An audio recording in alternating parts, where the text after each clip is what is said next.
What's poppin', y'all? Welcome back to another episode of NBA Weekly. I'm your host, Pee Wee the Plug, and in today's episode, we're going to talk about some fresh trade ideas from Bleacher Report's own Greg Schwartz. I do want to say this article grabbed my attention because I do feel like we're at that part of the season where it's not just it's still early. Let's talk about some of these teams that are underachieving. Let's talk about some of these issues because a lot of them are real issues that have nothing to do with how early it is in the season. And let's admit that some of these teams need to also make more changes. There's some real problems and real issues around some of the teams that are underachieving around the league, whether it's Minnesota, the Lakers, the Nets, the Warriors. Changes are needed to be made right now. And I love trades. I don't know about y'all, but me personally, I love a good trade. So I hope some of y'all favorite teams or favorite players are involved. I hope the same case is made for me.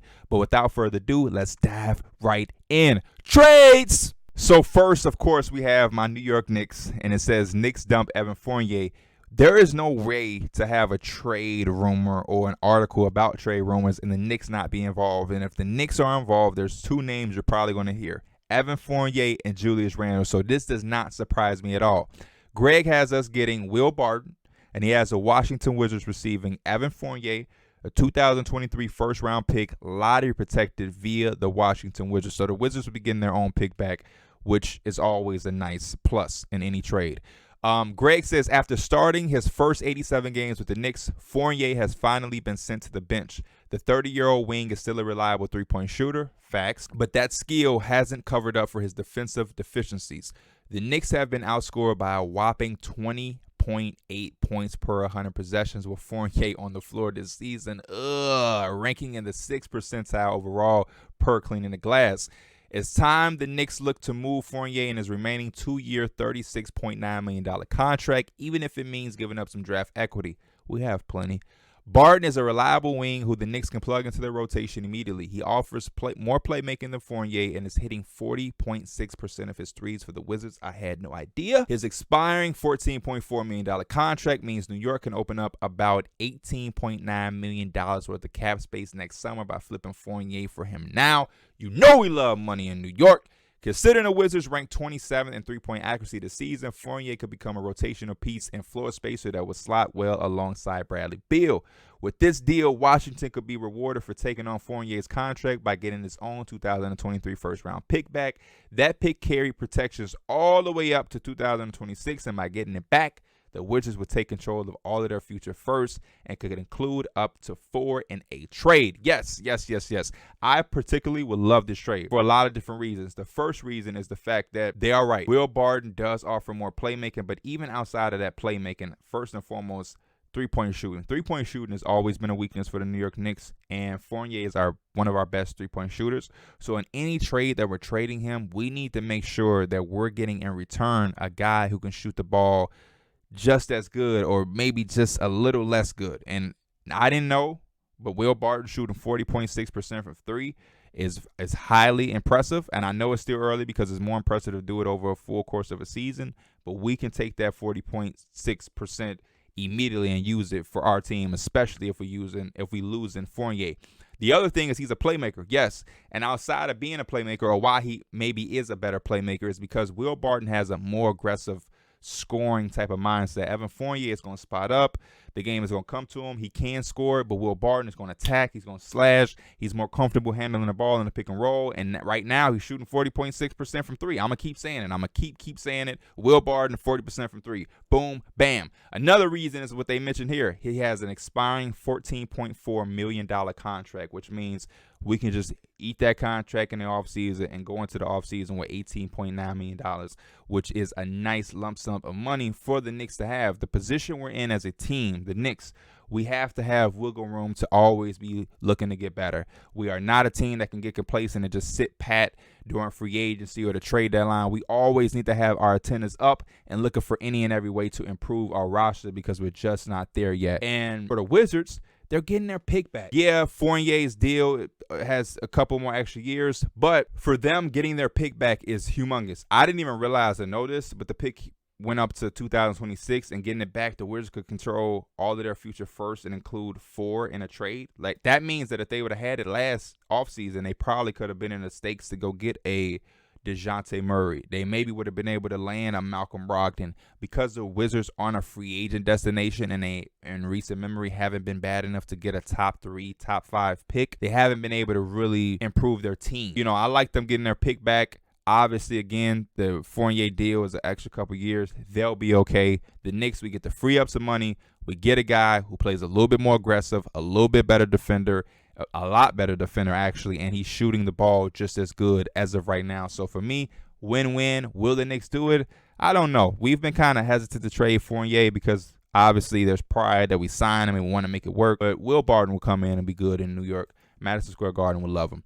As far as the next trade, we have struggling Warriors trade for Myles Turner. Now, we getting real good. Okay, so the Golden State Warriors received Myles Turner, a 2023 first-round pick, lottery protected via Cleveland Cavaliers, and the Indiana Pacers received James Wiseman and Jonathan Kuminga. I don't know what to think about this initially. This is kind of, I don't know. I'm going to just see what Gray had to say, but off rip, it's just, I don't know, man. I don't know what this trade does for the Warriors, but let's see if he can convince me. He says a 3-7 start to the season is alarming for the defending champions who may have to turn to the trade market for help. In a perfect world, Wiseman would be developing in a role off the bench that didn't actively kill the Warriors' defense and overall ball movement.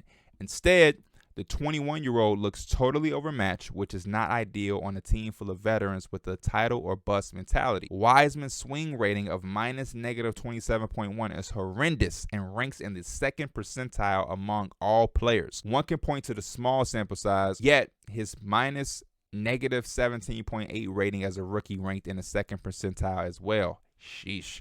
Kuminga, another high upside lottery pick, is logging just about 14.7 minutes per game off the bench and carries a brutal -19.8 swing rating as well. How long can these Warriors remain patient? Bringing in Turner at center over Wiseman is a huge upgrade as he's a veteran who could protect the rim and bring the kind of stretch 5 ability this franchise hasn't had in years. Reports that Turner will be seeking $20 million a year in free agency shouldn't scare Golden State off, especially since Wiseman and Kuminga are owed over $18 million combined next year anyway. Getting a first rounder along with Turner gives the Warriors a nice trade asset to use at the deadline if needed, or add some young talent to the roster in June. For a rebuilding Pacers team that owns 3 first-round picks in 2023, this is a no-brainer. Turner isn't in the team's future plans, so adding a pair of elite prospects in Wiseman and Kuminga alongside Tyrese Halliburton and Benedict Mathurin would give Indiana one of the best young cores in the NBA, especially if Wiseman and Kuminga can develop and thrive in a lower-stakes environment. Boom. So he addressed my biggest issue. I, for whatever reason, didn't realize that they own 3 first-round picks in 2023. The pick that they're giving up is the Cavaliers pick. The Cavaliers are great. They're going to be really, really good. All the Pacers really want is to try to get one of those top-end draft picks. Hopefully they're in the top 2 for their sake. But I agree with a lot of this. Yes, the Warriors are, like I said at the beginning of the video, they're one of those teams where it's like, oh, it's still early. It's the Warriors. I'm telling you, some of the issues that these Warriors have are not usual issues we've seen from the Warriors. For goodness sake, they're starting off at 3-7. We have not seen the Warriors start off at 3-7. And like I said in one of my latest videos, the Warriors for the first time in this dynasty are depending and putting the responsibility of a large portion of their team's success on youth. We have not seen that in the dynasty run that the Warriors have had. They've always had the Iguodala's, the Sean Livingstons, the Mo Spates, the Barbosas. You know, there's the Otto Porter, Gary Payton. They don't have that right now. They literally have guys who are inexperienced as NBA professionals and inexperienced in the Warriors system. And if those guys don't develop quick enough, then the Warriors don't have the same type of chance. I also love the fact that he only wants $20 million a year in free agency.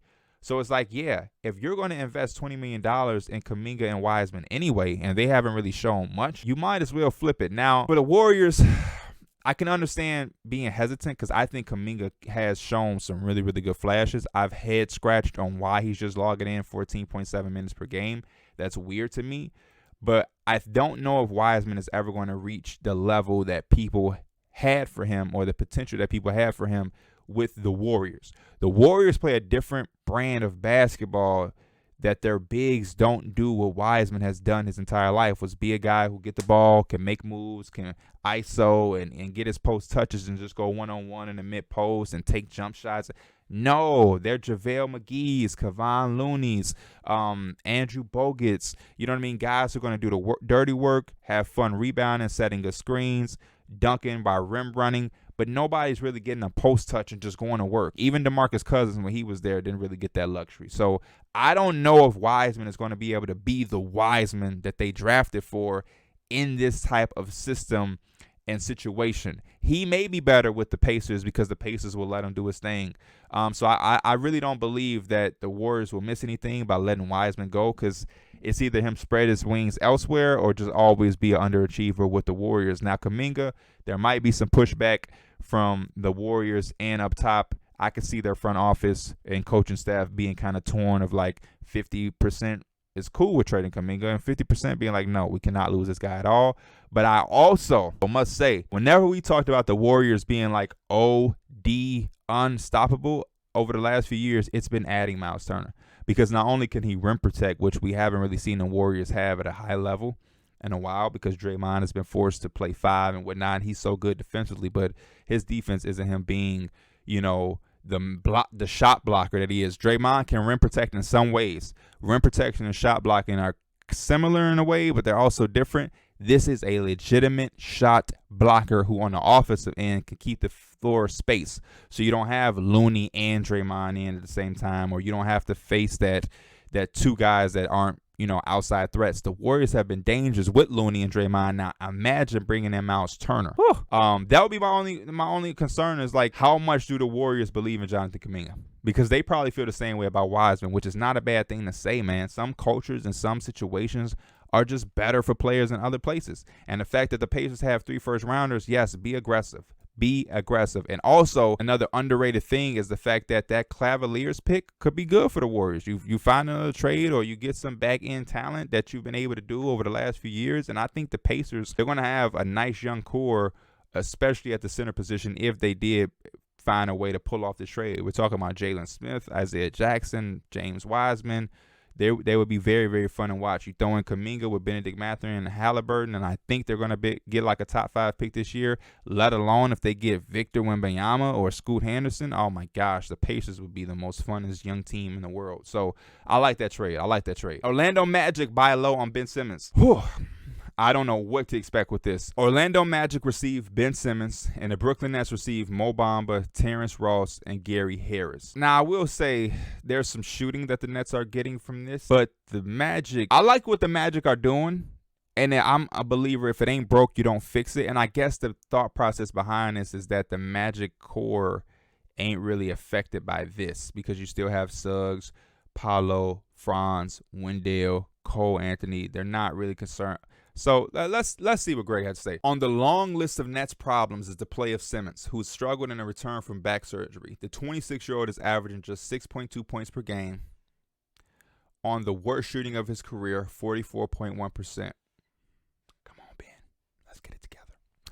He's attempted just 1 3-pointer on the season and still has shown no interest in expanding his game. Ben Simmons has been a source of frustration for Kevin Durant, for others on the Nets so far, because he's been unable to stay on the floor with a knee injury. But prior to that, he has shown that he's a long way from being back to an impactful player.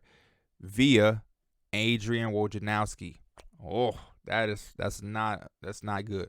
The best thing for Simmons' career would be getting out of the circus in Brooklyn, I agree, and moving to a young, rebuilding team in a small market where he can focus on basketball and not be in the center of a media storm every single night. I agree. Because of this, the Orlando Magic will be a perfect fit. Orlando loves its tall, versatile lineups, ones the 6'10 Simmons can plug into immediately. There will be enough scoring options around him and players like Paolo, Franz, Wendell, and Cole Anthony so Simmons can focus on playmaking, rebounding, and defense. For Brooklyn, getting back a trio of rotational players will mean a deeper, more talented roster overall. Bamba will give the front court another shot-blocking presence, plus the ability to step out and knock down threes. Ross has long represented instant offense off the bench, and Harris will be a valuable 3-and-D wing when he returns from arthroscopic knee surgery. I agree with a lot of this. First and foremost, not only would Ben be able to come in and focus on those things, but I think offensively, Wendell Carter is talented enough to play in the mid-post and also expand out to the three-point line. Franz Wagner, Paolo Banchero are good passers and playmakers and have tremendous size. You throw Ben in that situation, and now You don't have two bigs in each other's way like we've seen for Ben with the Philadelphia 76ers, like we've seen Ben with the Nets and Nicholas Claxton. Now, there are a couple things that are important that has been said. Ben Simmons, at this point, I agree. It's not that it's an excuse or to defend him, but because Ben Simmons has so much going on, yeah, the circus is a lot. The circus, and not only, even if they didn't have the circus, it's the fact that it's Brooklyn, New York. I do love the idea of moving Ben to a team that's younger and rebuilding in a place like Orlando, where, yes, he can focus on basketball.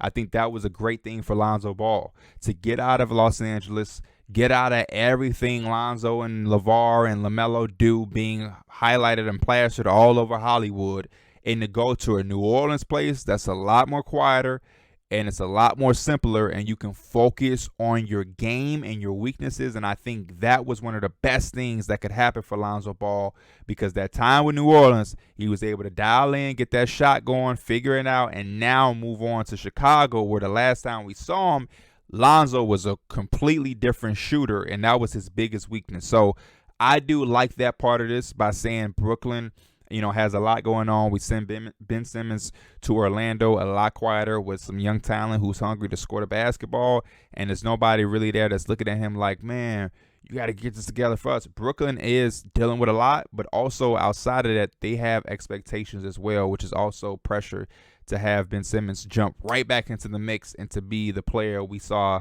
him, a couple years ago. So I like the trade.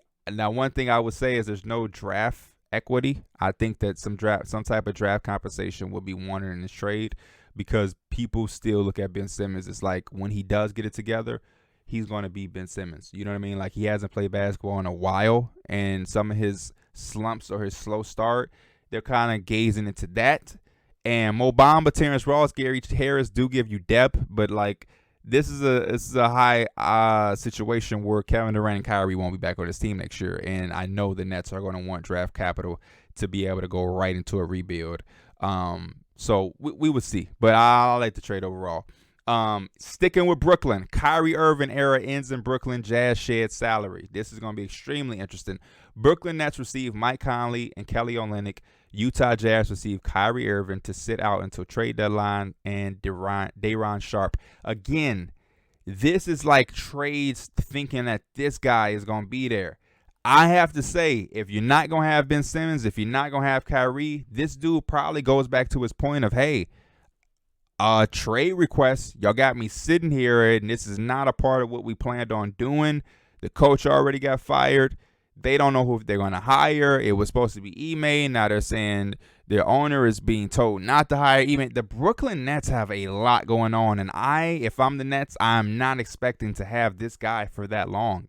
I'm probably reading the writings on the wall, and if that's the case, you probably have no interest in Kelly Olynyk or Mike Conley. I'm just being honest. You probably want some picks. You probably want a young player. Hey, man, give me Jared Vanderbilt. Give me something. Give me Ochai Agbaji or something. Like, if the Nets want to trade Kyrie Irving, there won't be a lot of takers. ESPN Zach Lowe described Irving as a radioactive, as the 30-year-old point guard serves his suspension from Brooklyn after promoting anti-Semitic film on social media. So who'd be willing to take Irving on? How about a team that has no interest in actually playing him? Utah is shocking the NBA world with its 7-3 start, although striking gold in 2023 draft has always been a priority here. This is a rebuild through and through, and with more veterans almost certainly headed out the door before the deadline. The Jazz should absolutely want Irving, just not for his play on the court. Irving wouldn't even report to Utah in this trade, as the Jazz would simply hold on to him as a potential trade chip to flip to a desperate team at the trade deadline. If no trade ultimately comes to fruition, Utah still would value Irving's expiring $36.9 million contract as a way to shed salary next summer. Swapping Conley and Olynyk for Irving and Sharpe would save the Jazz as much as $32.4 million in 2023. Sharpe, 21, would give Utah another potential building block for its rebuild. For the Nets, Conley is the anti-Irving. The veteran point guard is as reliable as they come and never faced any off-court issues and has been beloved in both Memphis Grizzlies and in Utah. He's averaging 12 and 7 and is shooting 41% from three this season and will bring some much-needed stability to Brooklyn.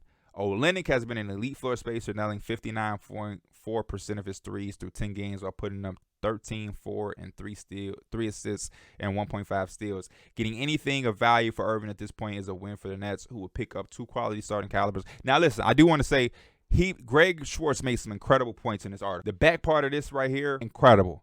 But again, that's all incredible if you think about this guy. Like, yeah, if you're going to keep Simmons, you're going to keep Kevin Durant, and you just want to retool, sure. The way Mike Conley is playing, it'll be real good next to Kevin Durant. And having a floor spacer like Kelly Olynyk next to Ben Simmons in the front court would probably change the offense of dynamic, where Ben Simmons could have Kelly Olynyk right there, but spacing the floor. You still have Seth Curry. You still have Royce O'Neal. You still have Joe Harris, Nicholas Claxton, what comes off the bench now to potentially make a lineup a lot more comfortable for Ben. I don't know, but there's a lot more options there for the Brooklyn Nets, and the Kyrie Irving situation can be ended. So I definitely understand that part, and everything you said with the Jazz is a fact. The Jazz are in no place where they're just going to continue to compete, and be trying to look for a championship win. No, they want youth, which you're getting in Day'Ron Sharpe, and you're going to allow your money to go out. If you don't flip Kyrie Irving at the trade deadline, that $32 million is going to be opened up, and that's going to be a big factor for them, because then they can absorb some bad contracts, get more draft capital. We know Danny Ainge and how he gets down, man. He's going to use that money freed up to absorb bad contracts and more boatloads of picks, and they just going to flip that into players and players and players and players until they find the top guys to build around for the future. Very simple math equation for the Utah Jazz. I love the trade if they fold their cards as the Brooklyn Nets with Kyrie Irving. If not, we shall see. But a lot of Brooklyn Nets stuff. And last but not least, more Brooklyn Nets. Trailblazers go all in for Kevin Durant. The Portland Trailblazers receive Kevin Durant and Seth Curry. And the Brooklyn Nets receive Anthony Simons, Jeremy Grant, Josh Hart, 2025, 2027, and 2029 unprotected first-round picks, 2027, 2028, and 2029 second-round picks. All eyes are on Brooklyn as Zach Lowe reports. The whole league is ready to re-engage with the Nets on a potential trade for Kevin Durant. If this comes to fruition, Portland should make the first call. At 6-3 overall and 4-1 when Damian Lillard plays, the Blazers have shown signs of being true playoff contenders once again. Adding Durant would bring actual title hopes. A core of Durant, Lillard, Yusuf Nurkic, Shaedon Sharpe, Curry, Nasir Little, Justice Winslow, and Gary Payton II will be a real force in the West, with 2 of the game's greatest offensive talents joining forces. As of right now, it looks like the Nets aren't going anywhere, even with Kevin Durant, whose trade value will only decrease now that he's in his mid-30s. Getting a package of players in return to stay competitive is important, as is recouping draft picks the franchise had to give up in the James Harden trade. Simons, 23, looks like a budding star and is averaging a career-high 22.9 points and 3.9 assists this season. Grant has helped Portland's defense around and is putting up 17.9 points per game, while Hart is chipping in 8.8 points, 8.86 rebounds, 4.7 assists, and 1.1 steals while shooting 41.7% from 3. Josh Hart, damn, boy. All 3 keeps Brooklyn in the playoff contention. Picking up 6 total different picks, including 3 unprotected first-round picks, would give the Nets some valuable trade assets to further improve their roster post-Kevin Durant. This is my type of trade for the Brooklyn Nets. This is what I was talking about. This right here is the move, and these are the things that are on the writings on the wall. If the Kyrie Irving situation ends in a messy way, or the Ben Simmons situation doesn't turn out to be something that they want to do, why trade Kyrie for Mike Conley and Kelly Olynyk if you're going to end up trading Kevin Durant for this type of package? I don't want to have Mike Conley and Kelly Olynyk if I'm bringing in Anthony Simons. I don't want that. Same thing with the Ben Simmons trade. Why am I bringing in Gary Harris and Terrence Ross and Mo Bamba if I'm eventually just going to trade Kevin Durant? So I would be better off staying pat, realizing the writing on the wall, re-engaging these calls, like Greg said, and getting a package like this. Then once I get a package like this, now I say, does Ben Simmons fit in here? Should we just continue to see what Ben can do? Or if we like, man, we just wash our hands with that, because we didn't even want Ben. We never even thought we were going to have to get him. We got him because we had to trade James Harden. Same thing with Kyrie. Before making a decision on Kyrie, y'all just read the writings on the wall, because if you get a package like this for Kevin Durant, I think the trade destinations for Ben and Kyrie, if you want to go that route, they change crazily if this is the package that you're getting. Now, for the flip side, yes, Portland is getting Kevin Durant, but man, I much would rather give up Shaedon Sharpe in some type of way, because you need one of these guys, personally. If you're bringing in Kevin Durant and you have a lineup of Damian Lillard, Gary Payton II, Kevin Durant, and Nurkic, you need a glue guy like Jeremy Grant and Josh Hart if you're trying to compete for a championship. Those are guys who help bring home the championships. Those are always the unsung hero type players. You look at every team that has won a championship, there's always some type of glue, instrumental player who just isn't the star getting 30 points, but he's doing all of the little things. And I look at a name like Josh Hart, and when Greg broke down the type of performance Josh Hart has been giving the Blazers thus far this season, I mean, look at it. Hart is chipping in with 8.8 points, 8.6 rebounds. This guy is 6'5", 5 assists, and 1 steal while shooting 42% from 3. That's the type of guy you want on a team that's competing for a championship because he plays winning basketball. He's played winning basketball since he's come out of college at Villanova. I would try to find a way to keep Josh Hart, as silly as it may sound, where it's like you're getting Kevin Durant, but we've seen this story way too many times where there's been some type of big trade and you put these two people together, but you don't have all of the other stuff that's needed to win a championship. Yes, you need stardom. Yes, you need a dynamic duo. Yes, you need high-level basketball players, but you also need guys like Josh Hart who do all of the little things and they play basketball the right way and help you win the games that are the toughest. You tell me the Portland Trail Blazers are coming with a lineup of Damian Lillard, Gary Payton or Seth Curry, Kevin Durant, or Josh Hart, Kevin Durant, Nurkic, I'm all for them being the favorites. But if you also tell me that there's a team where it's just Kevin Durant and Damian Lillard, you got Nurkic, and then we're trying to depend on Nasir Little to play a big role. Justice Winslow game has to go up even higher than what he's given us. Shaedon Sharpe as a rookie we're counting on. I don't know about that. You give Shaedon Sharpe to the Nets because then it's like, damn, we get Shaedon Sharpe and Anthony Simons and Jeremy Grant. That ain't bad. So I don't know. I love this trade, but again, I want to keep Josh Hart or Jeremy Grant. I have to. If not, there's no reason for me to make this trade. It's just not. I love the fact that we ended the video and ended the article on this trade because this one got me pumped up. I would love to see this, and I think the Nets have to accept and swallow their pride and say, hey, we tried something. It didn't work. The quicker and sooner we wash our hands with it, the easier it is to pivot. I love the Nets' new direction if it's powered by Anthony Simons, Shaedon Sharpe, Jeremy Grant, and a boatload of picks. Like Greg said in this article, a lot of these picks you're getting back because you gave them all up for James Harden. So you're getting a lot of the draft equity back, and you still have Ben Simmons to figure out a trade with or some type of way, or maybe you fit Ben Simmons in there. Maybe you have Ben Simmons, Shaedon Sharpe, Jeremy Grant, Anthony Simons. You still got Claxton, and then you also have some other veterans that you can just deal off to contending teams, just keep getting younger players or, some draft capital. But Royce O'Neal, team like the Lakers would love Royce O'Neal. Team that's in a playoff mix would love Royce O'Neal, maybe Joe Harris, and then same thing with Kyrie Irving. So I love this trade. This is my favorite from the article. Man, this just got me excited. I damn near hope the Brooklyn Nets do this shit because I'm pumped. Like I said at the beginning of the video, I hope some of y'all favorite players or favorite teams was involved in this article. This is fun. If you like this video, if you like me reacting to articles like this, please let me know in the comments if it's something you want to see more of. If so, make sure you hit me up on Twitter with some different things y'all come across, and I'll react to it here on the YouTube channel for NBA Weekly. As always, I love y'all. I appreciate y'all, and I will see y'all in the next video. I'm out. Peace.